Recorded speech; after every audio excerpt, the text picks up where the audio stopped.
کی خاطر مجبوری میں حلال ہے، شاید ان کا مطلب یہ ہے کہ کسی خاتون کو 3 طلاقیں ہوئیں جی اور اب وہ اپنے پہلے شوہر کے پاس آنا چاہتی ہے کیونکہ بچے باپ سے تاکہ محروم نہ ہو جائیں، جی تو اس کے لیے وہ حلالہ کرنا چاہتی ہے۔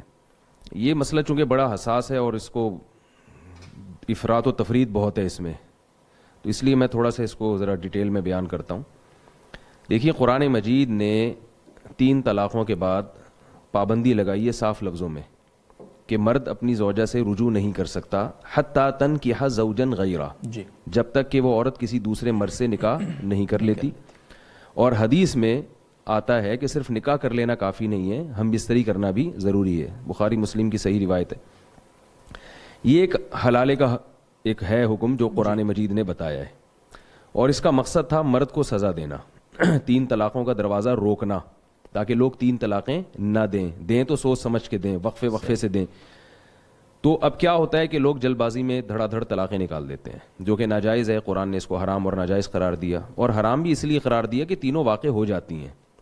بعض لوگ کہتے ہیں حرام ہے لہذا واقع نہیں ہوتی، تو سوال یہ پیدا ہوتا ہے نا کہ جب واقع نہیں ہوتی تو حرام کیوں ہے پھر؟ یہ تو ایک بیکار الفاظ ہو گئے، زبان سے ہوا میں تحلیل ہو گئے، اسی لیے ناجائز کہا ہے کہ اللہ تعالیٰ نے کہا قرآن مجید میں ارشاد ہے کہ لا تدری لعل اللہ یحدث بعد ذلک امرا، شاید اللہ رجوع کی کوئی صورت پیدا کر دے، اس لیے حکم دیا کہ متفرق طہروں میں 3 طلاقیں دیا، اگر طلاقیں دیا کرو تو عدت کے میں تقسیم کر کے دو۔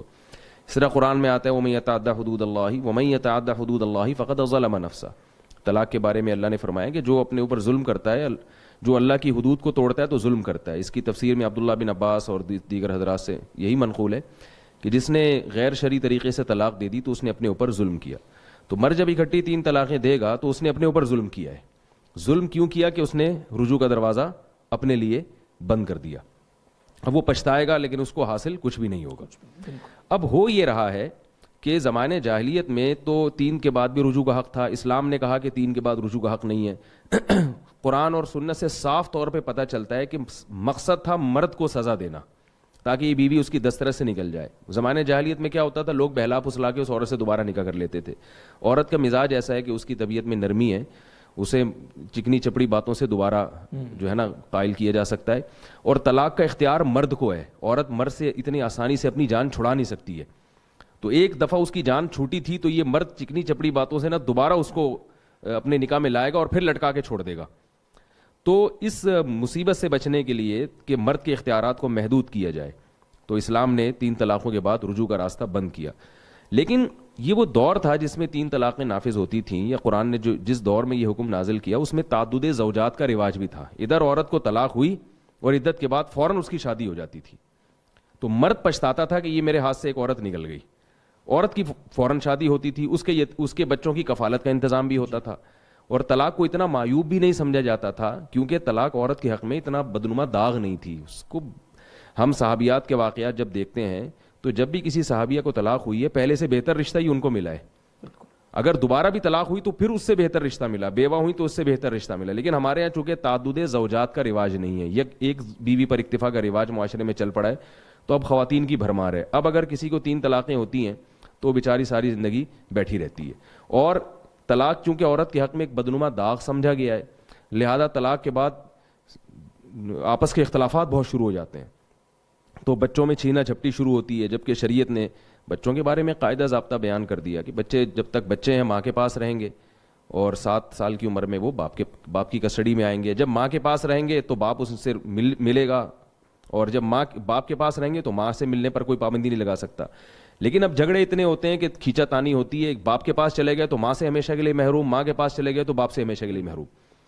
تو یہ میں اس لیے اتنی لمبی تقریر کر رہا ہوں کہ طلاق ثلاث کا جو فلسفہ ہے شریعت کا، اس میں بہت سے لوگ مرتد ہو جاتے ہیں، ایمان سے ہاتھ دھو بیٹھتے ہیں، بعض اپنا مسلک تبدیل کر لیتے ہیں۔ بالکل ایسا وہ اس لیے کر لیتے ہیں کہ معاشرے میں ہم اسلام کے جب کسی ایک حکم کو فالو کر رہے ہیں دوسرے حکم کو فالو نہیں کر رہے، یعنی ہم طلاق کے حکام تو اسلام سے لے رہے ہیں اور ایک بیوی پر اکتفا والا نظام وہ ہندوؤں سے لے رہے ہیں، تو بھائی باقی بھی پھر سسٹم آپ ہندوؤں سے لیں نا، یعنی ایڈجسٹ نہیں ہو سکتا۔ اسلام نے جس حساب سے طلاق کے حکام دیے ہیں اس حساب سے پھر نکاح کے بھی حکام دیے ہیں، تو یہ پوری چیزیں ہمیں اسلام سے لینی پڑیں گی۔ تو معاشرے میں سدھار کا یہی طریقہ ہے کہ ہم مکمل اسلام کو فالو کریں ہر چیز میں، تاکہ عورت کی ڈیمانڈ بڑھ جائے گی جب ایک آدمی ایک سے زیادہ بیویاں رکھے گا تو عورت کی ویلیو بڑھے گی, ڈیمانڈ بڑھے گی تو طلاق کا ریشو خود بخود کم ہوگا. اور اگر طلاق دی بھی جائے گی تو عورت کو نقصان نہیں ہوگا. جو 3 طلاقیں دے گا نا مرد, اس کے لیے دوبارہ بیوی کو تلاش کرنا بہت مشکل ہو جائے گا. عورت کے لیے مشکل نہیں ہوگی, اس کے تو 10 لوگ انتظار میں بیٹھے ہوں گے اور رشتے بھیجیں گے اس کے لیے.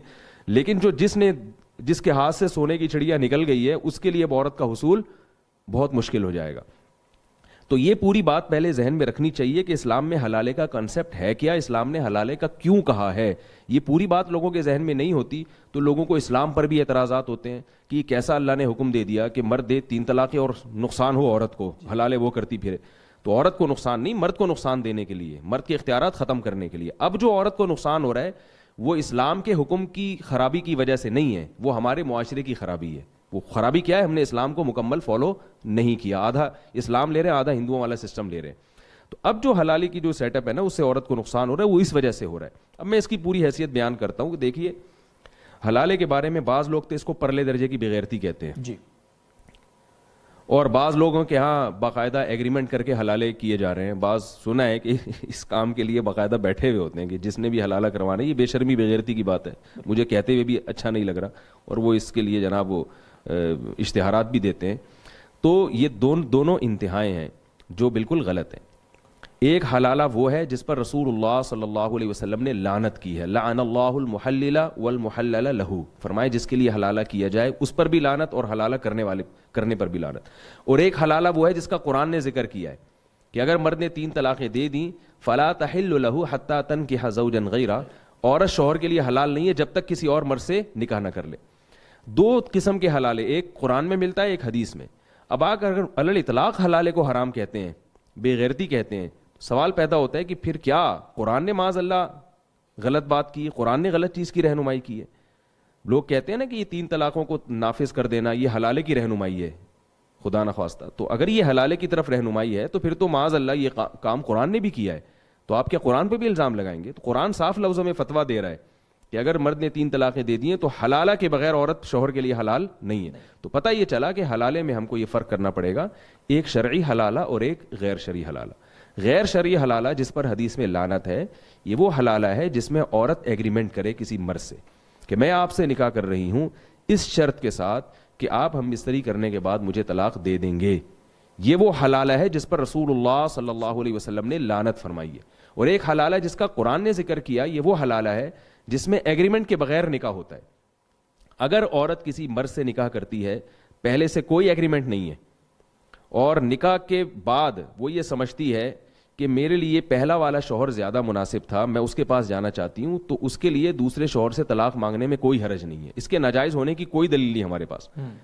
پھر دوسرے شوہر کو اختیار ہے کہ چونکہ اللہ نے طلاق کا اختیار مرد کو دیا ہے, وہ چاہے تو اس کو چھوڑ دے, چاہے تو نہیں چھوڑے. اگر عورت کے مطالبے پر شوہر اس کو چھوڑ دیتا ہے, بہت اچھی بات ہے, نہ صرف جائز ہے بلکہ باعث ثواب ہے.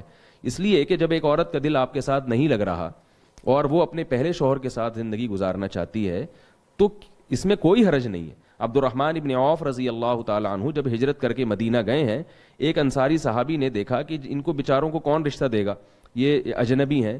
تو ان انصاری صحابی نے ارادہ کیا, ان سے کہا کہ میں اپنی ایک بیوی کو طلاق دیتا ہوں, آپ اس سے نکاح کر لیں, میرے پاس 2 بیوی ہیں. تو کیوں؟ انہوں نے بولا کہ میرا گھر تو بسا ہوا ہے, یہ بیچارے اجنبی ہیں, ان کو رشتہ نہیں ملے گا یہاں پہ, تو میں اپنی ایک زوجہ کو طلاق دیتا ہوں تاکہ ان کا گھر بھی بس جائے, ان کا گھر بھی آمادہ ہو جائے. ظاہر ہے ان کی زوجہ بھی شاید اس پہ راضی ہوں. تو کیا اس کو آپ بے شرمی کہیں گے, بے غیرتی کہیں گے؟ ظاہر ہے ایک مسلمان کا گھر بسانے کے لیے وہ ایسا کر رہے ہیں. تو اگر ایک مرد اپنی بیوی کو اس لیے طلاق دیتا ہے کہ اس کے پہلے شوہر سے بچے ہیں اور میں چاہتا ہوں کہ اس کا پہلا گھر آباد ہو جائے, تو اس میں کوئی گناہ نہیں ہے. لیکن وہ اس پر پابند نہیں ہے. نہ صرف یہ کہ گناہ نہیں ہے بلکہ باعث ثواب ہے. ہاں پہلے سے ایگریمنٹ ہوگا, یہ یقیناً غلط ہے. رہا ایک مسئلہ کہ دل میں اگر نیت ہے عورت کے دل میں نیت یہ ہے کہ میں اس شوہر سے بعد میں طلاق لے لوں گی, لیکن وہ اس نیت کا زبان سے اظہار نہیں کرتی, تو بھی کوئی گناہ نہیں ہے, اس لیے کہ یہ نیت چینج ہو سکتی ہے. جی, عورت کو اس نیت پر عمل کرنا واجب نہیں ہے. ہاں مرد نے اگر طلاق نہیں دی دوسرے شوہر نے, پھر بھی عورت اس کو فورس کرتی رہے کہ نہیں مجھے طلاق دو, اور اس کا جو ہے نا یہ پھر گناہ کی بات ہے. اس لیے کہ جب دوسرے شوہر کی نکاح میں آپ آ گئی ہیں